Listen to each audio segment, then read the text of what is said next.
Vous êtes-vous déjà demandé pourquoi? Même après avoir réalisé tout ce que vous avez jamais voulu, vous avez toujours l'impression que quelque chose manque. Si le sens de la vie existe vraiment, ou si ce n'est qu'une illusion, nous créons pour faire face au vide, et la question la plus troublante de tous, si tout se termine dans la mort, alors quel est l'intérêt de vivre? Léo Tolstoï, l'un des plus grands écrivains de l'histoire, a connu ce dilemme si intensément qu'il l'a presque consommé. Malgré sa renommée, sa richesse et sa famille aimante, il s'est retrouvé à regarder dans un abîme existentiel qu'aucune de ses réalisations ne pouvait combler. Il a écrit « Ma vie s'était arrêtée. Je pouvais respirer, marcher, manger, dormir, mais il n'y avait pas de vie en moi. » Ce n'était pas seulement une crise qui passe, c'était un tourment qui l'a fait se réveiller chaque matin sans voir aucune raison de continuer. Son succès ne le satisfait pas, la philosophie ne lui a donné aucune réponse, et la science ne faisait que lui sentir encore plus insignifiant. Il était au bord du désespoir absolu. Mais pendant son voyage, Tolstoï a fait une découverte inattendue. Une vérité si simple que même lui a eu du mal à l'accepter. C'était quelque chose qui n'était pas trouvé dans les livres ou dans les discours des intellectuels, mais dans la vie de ceux qu'il s'attendait le moins à apprendre. Cette révélation a changé sa vie, et elle pourrait aussi changer la vôtre. Maintenant, plongeons-nous dans l'esprit de Tolstoï, et comprenons comment un homme qui avait tout s'est rendu compte qu'il n'avait rien, et comment il a trouvé une nouvelle raison de vivre. Léo Tolstoï avait tout ce que la plupart des gens rêvaient d'atteindre: la renommée, la fortune, une famille aimante et un héritage littéraire immortalisé dans des œuvres comme War and Peace et Anna Karenina. Les intellectuels l'admiraient, les gens lisent ses histoires avec passion. Son nom était déjà gravé dans l'histoire.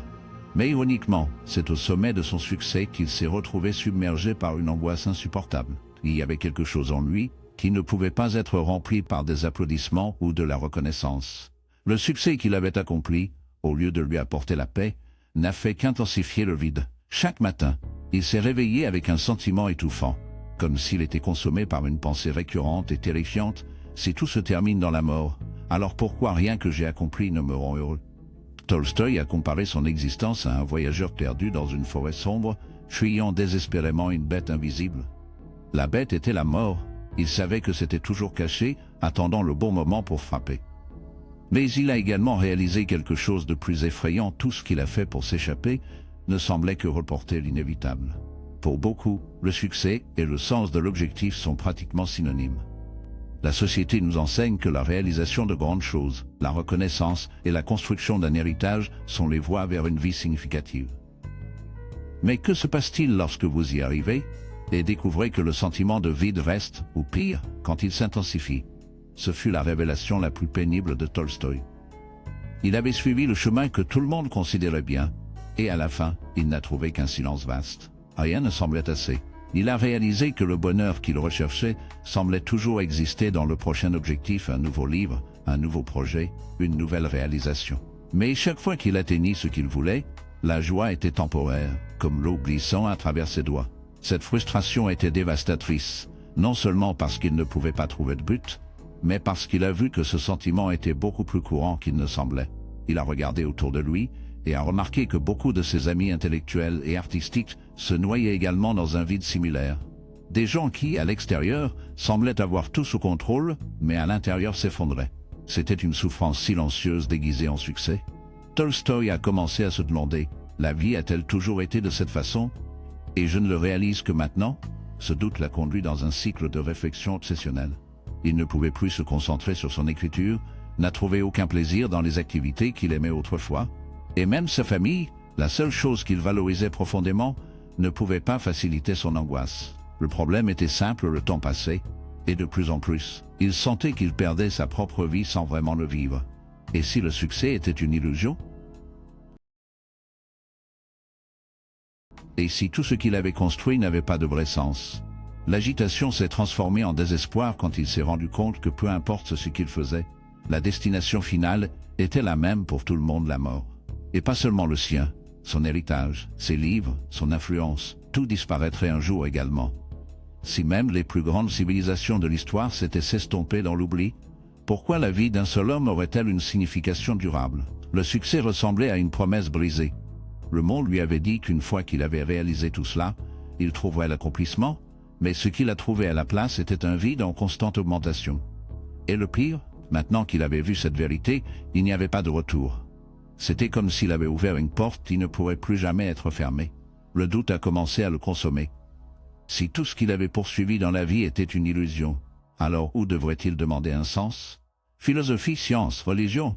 Où était le seul chemin à accepter simplement que la vie était une absurdité inexplicable sans réponse? Tolstoï s'est lancé dans une nouvelle quête, mais ce qu'il ne savait pas, c'est que ce voyage le mènerait dans un abîme encore plus profond avant de pouvoir trouver même la plus faible trace de lumière.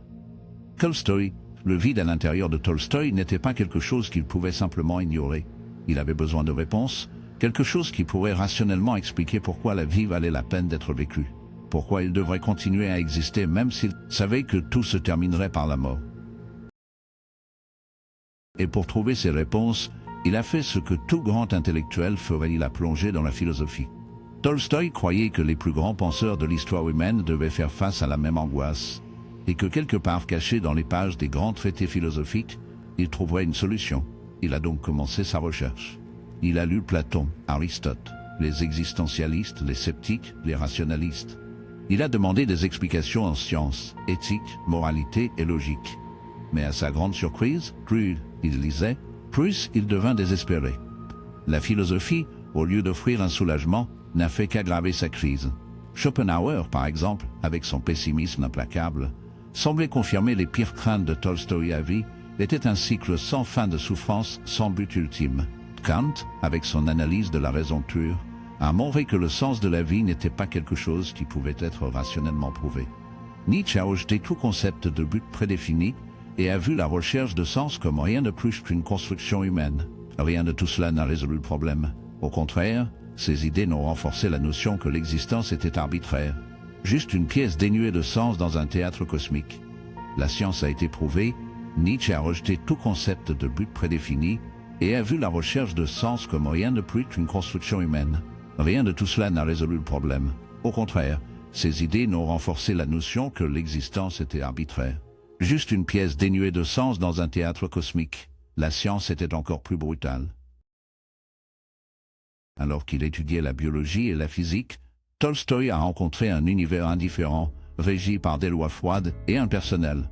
La vie, selon la science, n'était rien de plus qu'une combinaison de processus chimiques et de réactions biologiques, un accident cosmique sans intention ni signification. La mort n'était pas une transition, mais simplement la fin définitive de tout. Cette réalisation a laissé Tolstoï profondément désolé. S'il a raison, la science et la philosophie ne pouvaient pas fournir une réponse satisfaisante au sens de la vie. Alors, où pourrait-il chercher? Il a commencé à se sentir comme un naufrage, à la dérive en mer, entouré de réponses qui ne lui offraient aucun refuge. Cette angoisse n'était pas seulement intellectuelle, c'était physique. Tolstoï a commencé à perdre le sommeil, à mal manger et à se retirer de sa famille. Il se réveillait au milieu de la nuit, submergé par la terreur existentielle de savoir qu'un jour tout disparaîtrait. Ses enfants grandiraient, ses petits-enfants naissaient, puis un jour, personne ne se souviendrait de son nom. Tous ses efforts, tout son travail, toute son existence deviendraient sans importance face au temps. Et puis est venue la question qu'il craignait le plus: si rien de tout cela n'a d'importance à la fin, pourquoi continuer? Tolstoï ne pouvait plus échapper à ce doute. Il a commencé à penser au suicide. Dans son livre Confessions, il admet qu'il devait cacher les cordes et éviter de porter des armes parce qu'il savait que s'ils étaient à portée de main, il pourrait être tenté de mettre fin à sa propre vie. Ce n'était pas un drame, ce n'était pas une exagération. C'était la conclusion logique qu'il avait parvenue. Si la vie n'avait aucun sens et rien qu'il ait fait n'avait aucune valeur réelle, alors continuer à vivre était un fardeau sans but. Mais quelque chose en lui a résisté, quelque chose qu'il ne pouvait pas expliquer. Malgré tout son désespoir, il ne pouvait toujours pas accepter pleinement que le sens de la vie était une illusion. Il y avait quelque chose dans son intuition qui l'a empêché d'abandonner. Qu'est-ce que c'était? Un instinct de survie, une peur irrationnelle de la mort. Où était-il possible que la vie ait un sens? Mais il avait cherché au mauvais endroit. Tolstoï ne connaissait pas la réponse. Mais le simple fait que ce doute existait toujours, qu'il ne pouvait toujours pas accepter la mort comme la seule conclusion possible, signifie que sa recherche n'était pas terminée. Il a décidé de regarder au-delà de la philosophie, de la science et de l'intellectualisme. Si les plus grands penseurs du monde ne pouvaient pas lui donner de réponse, peut-être que la solution se trouvait ailleurs. Peut-être, juste peut-être, il avait cherché un sens au mauvais endroit. Et il a donc commencé à observer ceux qui n'avaient jamais lu Kant, Schopenhauer ou Nietzsche, Ceux qui n'avaient pas de grande fortune, pas de renommée, pas de reconnaissance. Ceux qui n'ont pas passé des heures se sont plongés dans des questions philosophiques, mais semblaient en quelque sorte vivre avec une paix qu'ils n'avaient jamais ressentie. Tolstoï était sur le point de découvrir quelque chose qui changerait sa vie pour toujours. Tolstoï se sentait acculé. Il avait cherché des réponses en philosophie, science et logique, mais rien ne pouvait alléger son angoisse. Au contraire, plus il réfléchit, plus son désespoir agrandit. C'était comme si la vie elle-même révélait une vérité qu'il ne voulait pas accepter. Si tout se termine dans la mort, alors rien n'a vraiment d'importance. Cette idée a commencé à le consommer. Il ne voyait plus, pourrait soulager son angoisse. Au contraire, plus il réfléchit, plus son désespoir agrandit. C'était comme si la vie elle-même révélait une vérité qu'il ne voulait pas accepter. Si tout se termine dans la mort, alors rien n'a vraiment d'importance. Cette idée a commencé à le consommer. Il ne voyait plus de sens par écrit, en prenant soin de sa famille, en continuant à vivre. Tout semblait faire partie d'un cycle sans but. Un jeu que tout le monde a joué juste pour éviter de faire face à l'évidence. Il a écrit « La vie est une blague cruelle qui se termine par un silence éternel ». Peu à peu, le désespoir a pris le relais. Il a commencé à se retirer de tout ce qui lui faisait du plaisir. Il a perdu tout intérêt pour son travail, a évité des conversations profondes et s'est isolé chaque fois que possible. Mais la partie la plus effrayante a été quand il a commencé à considérer sérieusement la seule voie logique de ce dilemme, mettre fin à sa propre vie. Tolstoï a admis dans l'avion qu'il devait cacher des cordes et éviter de porter des armes parce que la pensée du suicide était devenue obsessionnelle.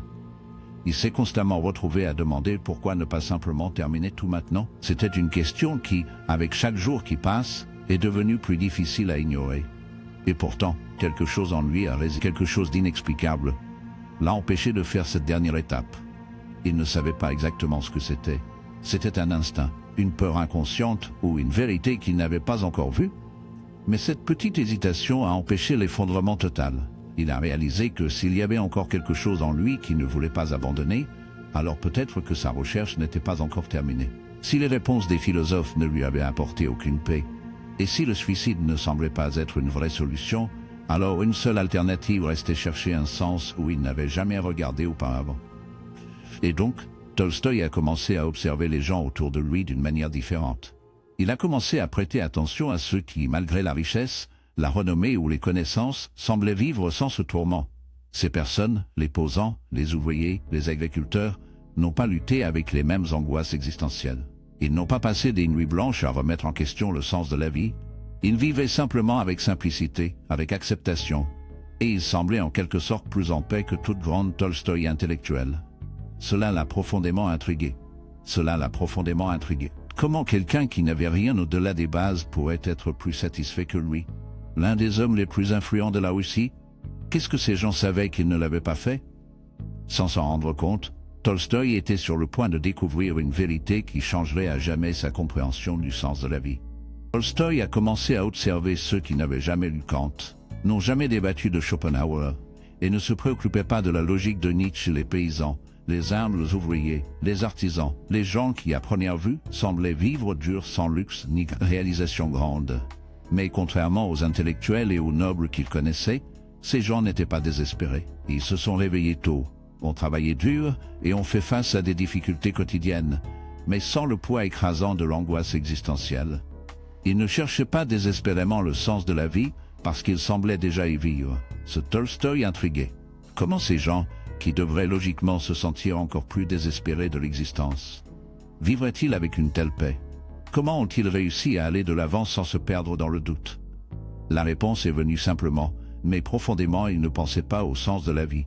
Ils l'ont vécu. Tolstoï s'est rendu compte que même si lui et d'autres intellectuels ont essayé de trouver un sens dans l'esprit, ces gens ont trouvé un sens dans l'expérience, dans un travail honnête, aller de l'avant sans se perdre dans le doute. La réponse est venue simplement, mais profondément ils ne pensaient pas au sens de la vie. Ils l'ont vécu. Tolstoï s'est rendu compte que même si lui et d'autres intellectuels ont essayé de trouver un sens dans l'esprit, ces gens ont trouvé un sens dans l'expérience, dans un travail honnête, en famille, dans les cycles naturels de la vie, dans la foi. Ils n'avaient pas besoin d'une théorie rationnelle pour justifier leur existence. Le simple fait qu'ils étaient en vie, qu'ils faisaient partie de quelque chose de plus grand qu'eux, c'était suffisant. Il a commencé à parler aux paysans et à remarquer un modèle dans leurs histoires. Aucun d'eux n'avait les réponses philosophiques qu'ils cherchaient, Mais ils avaient tous une certitude tranquille, une acceptation de la vie qu'ils n'avaient jamais connue. Ils n'avaient pas besoin de prouver que la vie avait un sens. Ils avaient simplement cru que c'était le cas. Cela a tout changé pour Tolstoï. Pour la première fois, il a commencé à soupçonner qu'il avait peut-être cherché un sens au mauvais endroit. Peut-être que l'erreur était de croire que le sens de la vie était une équation à résoudre alors que, en réalité, c'était quelque chose qui ne pouvait être ressenti. Puis une autre révélation a émergé. La plupart de ces personnes avaient quelque chose en commun. Quelque chose que Tolstoï avait rejeté pendant une grande partie de sa vie, la foi. Leur foi n'était pas un débat théologique ou un concept abstrait. C'était quelque chose qui vivait, une confiance naturelle, un lien avec quelque chose de plus grand qui transcendait la logique. Ils ne se demandaient pas si la vie avait un sens parce qu'ils croyaient simplement et directement qu'ils faisaient partie de quelque chose de plus grand. Tolstoï a commencé à réaliser que sa propre crise existentielle provenait du fait qu'il exigeait une preuve absolue de la signification de la vie. Mais que se passe-t-il si une telle preuve n'existait tout simplement pas? Et si le sens de la vie n'était pas quelque chose à découvrir à travers la raison, mais plutôt quelque chose à vivre? Cette idée a commencé à changer la façon dont il a vu le monde. Pour la première fois depuis des années, Tolstoï a ressenti un aperçu de la paix. Il n'avait pas encore toutes les réponses, mais il a commencé à comprendre qu'il n'en avait peut-être pas besoin. Peut-être que l'erreur a été d'essayer de contrôler quelque chose qui ne pourrait jamais être contrôlé. Cette pensée l'a conduit à une nouvelle transformation décisive. Tolstoï, le grand penseur rationnel, l'écrivain brillant qui avait exploré l'âme humaine dans ses œuvres, s'est retrouvé face à une vérité qu'il était réticent à accepter. Peut-être que le sens de la vie n'était pas quelque chose à prouver, mais quelque chose à vivre. La foi, qu'il avait toujours considérée comme une illusion pour les naïfs, a commencé à se révéler comme la seule réponse qui avait du sens. Mais pas une foi aveugle imposée par des dogmes ou des traditions vides. Ce que Tolstoï a vu dans les paysans était une foi pratique, une façon de vivre qui ne nécessitait aucune preuve logique, car elle a été soutenue par l'expérience elle-même. Ces personnes ont fait confiance à la vie. Ils ne désespéraient pas face à la mort parce qu'ils considéraient leur existence comme faisant partie de quelque chose de plus grand, quelque chose qu'ils n'avaient pas besoin de comprendre pleinement pour accepter. La foi n'était pas une théorie pour eux, mais une pratique quotidienne. C'était dans un travail honnête, en dévouement à la famille, dans la simplicité de leur vie. Tolstoï, qui avait lu les plus grands philosophes de l'histoire, s'est rendu compte qu'aucun d'entre eux ne lui avait donné la paix qu'un paysan simple ressentait en se réveillant pour travailler dans les champs. Cela le faisait réfléchir. Que se passe-t-il si la recherche d'une signification absolue était ce qui empêchait vraiment les gens de trouver la paix? Et si l'erreur était d'essayer de réduire la vie à une équation logique, alors que, en réalité, la vie était un mystère à vivre, pas résolu? Cette pensée l'a transformé. Que pour la première fois, Tolstoï a commencé à considérer que peut-être le vrai sens de la vie n'était pas en raison, mais dans la reddition, en amour, en relation avec les autres, en acceptant qu'il y a des choses qui ne peuvent pas encore être expliquées, sont encore réelles. Il a réalisé que le bonheur de ces gens ne venait pas de la certitude intellectuelle, mais de la confiance dans la vie, de l'acceptation qu'il y a quelque chose au-delà de l'ego, au-delà de la vanité, au-delà de la nécessité de se souvenir ou d'admirer. Tolstoï a écrit dans Confession: « J'ai vécu la recherche de preuves quand tout ce dont j'avais besoin était de faire confiance. La réponse avait toujours été là, mais j'ai refusé de le voir. » Cette réalisation était comme un soulagement. Il n'avait plus besoin de lutter contre le vide. Il n'avait plus besoin de prouver que la vie avait un sens, car au fond, il le ressentait déjà. Tout ce qu'il avait à faire était d'arrêter de résister et de simplement vivre. Et c'est ainsi qu'il a commencé sa dernière grande transformation. La découverte de Tolstoï n'a pas été un moment soudain d'illumination, mais un processus lent et profond. Il s'est rendu compte que sa vie avait jusque-là s'était construite sur des réalisations externes renommées, richesse, reconnaissance intellectuelle. Mais aucune de ces choses ne lui avait apporté la paix. Maintenant, il comprenait que le vrai sens de la vie résidait dans quelque chose de beaucoup plus simple: vivre authentiquement, aimer sans s'attendre à des récompenses, et accepter l'existence sans exiger qu'il ait une justification logique. Cette réalisation a tout changé. Tolstoï ne voulait plus être un noble, accumuler des biens ou écrire pour impressionner l'élite. Il a commencé à rejeter tout ce qu'il avait apprécié autrefois. Il a commencé à porter des vêtements simples, abandonner le luxe et à tenter de donner ses propriétés. Mais sa transformation n'a pas été bien accueillie par tout le monde. Sa famille, habituée à la vie aristocratique, considérait sa nouvelle vision du monde comme une menace. Son épouse, Sofia, a été horrifiée par sa décision de renoncer à la richesse et d'embrasser une vie de simplicité. leur mariage autrefois solide est devenu un champ de bataille entre deux mondes adverses. Tolstoï, cependant, était résolu. Il s'est consacré à des causes humanitaires, à aider les paysans, à défendre la non-violence et à prêcher une vie basée sur l'humilité et la compassion. Il croyait que l'amour et la foi étaient les seules choses capables de donner un vrai sens à la vie. Le seul sens de la vie est de servir les autres et de vivre avec amour. Mais sa transformation ne l'a pas apporté à la paix durable. Il ressentait toujours un conflit interne, un sentiment que, malgré ses nouvelles condamnations, il est resté piégé dans un monde qui ne partageait pas sa vision. À 82 ans, incapable de supporter la tension dans sa propre maison, il a pris une décision radicale. Il s'est enfui dans les morts de la nuit. Tolstoï a quitté son domaine et s'est lancé dans un voyage sans destination claire. Il voulait se distancier de tout l'argent, les litiges familiaux et les attentes de la société. Il souhaitait passer ses derniers jours en toute simplicité en tant qu'homme ordinaire. Mais son corps ne pouvait plus suivre sa volonté. Pendant le voyage, il est tombé gravement malade et a été retrouvé dans une petite gare d'Astapovo, entouré de quelques amis et étrangers. Il y est mort, loin du luxe qu'il avait autrefois possédé. Sa fin, un homme ordinaire, mais son corps ne pouvait plus suivre sa volonté. Pendant le voyage, il est tombé gravement malade et a été retrouvé dans une petite gare d'Azapo, entouré de quelques amis et étrangers. Il y est mort, loin du luxe qu'il avait autrefois possédé. Sa fin était symbolique. Tolstoï a passé sa vie à chercher des réponses, à trouver la paix et la simplicité, mais son voyage a été marqué par le conflit entre le monde qu'il voulait laisser derrière lui et le nouveau chemin qu'il a choisi de suivre. Son histoire nous laisse avec la question: cherchons-nous un sens au mauvais endroit? Se pourrait-il que le sens de la vie ne se trouve pas dans la renommée, la richesse ou la reconnaissance, mais dans les petites choses, dans l'amour, en compassion, en se rendant au moment présent? Tolstoï n'a pas résolu le mystère de la vie avec des mots ou des théories. Il a découvert que le sens ne vient pas de comprendre la vie, mais de le vivre pleinement avec l'amour et le but. L'histoire de Tolstoï n'est pas seulement celle d'un grand écrivain. C'est l'histoire d'un homme qui a osé affronter la plus grande question de tout. Quel est le sens de la vie? Il avait tout ce que la société nous apprend à désirer: le succès, la richesse, le prestige, et pourtant il ressentait un vide profond. Lorsqu'il a cherché des réponses en philosophie et en sciences, il a réalisé que la logique seule ne pouvait pas remplir l'âme. Mais c'est en observant les paysans, les ouvriers humbles, ceux qui vivaient sans grandes ambitions intellectuelles, qu'il a vu quelque chose qui changerait sa vie. Le sens de l'existence ne se trouve pas dans l'esprit, mais dans l'expérience. La paix ne vient pas des théories ou des réalisations externes, mais de la façon dont nous vivons dans le présent, des connexions que nous établissons, de l'amour que nous partageons. Tolstoï a compris que la vie n'est pas un problème à résoudre, mais un mystère à vivre. Et donc, nous vous laissons avec cette réflexion. Cherchons-nous un sens au mauvais endroit? Comme Tolstoï, croyons-nous que le bonheur viendra après une réalisation de plus, une reconnaissance de plus, un autre succès? Ou la réponse a-t-elle toujours été devant nous, dans les choses les plus simples? Tolstoï a passé sa vie à chercher cette réponse. Et à la fin, il a découvert que le sens n'a pas besoin d'être prouvé, ne se sentait que. C'est peut-être le vrai secret de la vie. Si vous êtes arrivé jusqu'ici, félicitations. Cela signifie que le voyage de Tolstoï a touché quelque chose en vous. Peut-être un vieux doute, peut-être une agitation que vous ne pouvez pas encore nommer. Mais maintenant quoi? Que faites-vous de cette question? Tolstoï a passé sa vie à chercher une réponse absolue, seulement pour se rendre compte que peut-être l'erreur était de chercher un sens définitif en premier lieu. Et si le sens de la vie n'est pas quelque chose à trouver, mais quelque chose à vivre, quelque chose qui n'a pas besoin d'être expliqué, juste ressenti dans les petits moments qui passent souvent inaperçus?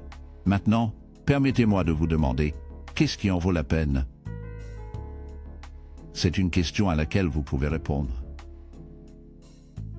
Si cette vidéo vous a fait réfléchir, ne gardez pas cette réflexion pour vous. Partagez-le avec quelqu'un qui pourrait traverser la même lutte. Répartions ces idées et ouvrons de nouvelles conversations. Et bien sûr, n'oubliez pas de vous abonner à la chaîne et de laisser un similaire. Il aide à apporter plus de vidéos comme celle-ci et garantit que ces discussions atteignent encore plus de personnes. Maintenant, si vous pensez que cette histoire est terminée, détrompez-vous. Il y a maintenant 2 vidéos à l'écran qui vous laisseront encore plus de questions, ou peut-être avec des réponses inattendues. Choisissez-en un et continuez ce voyage, mais considérez-vous comme averti après avoir regardé. Vous ne reverrez peut-être plus jamais la vie de la même manière. Rendez-vous là-bas.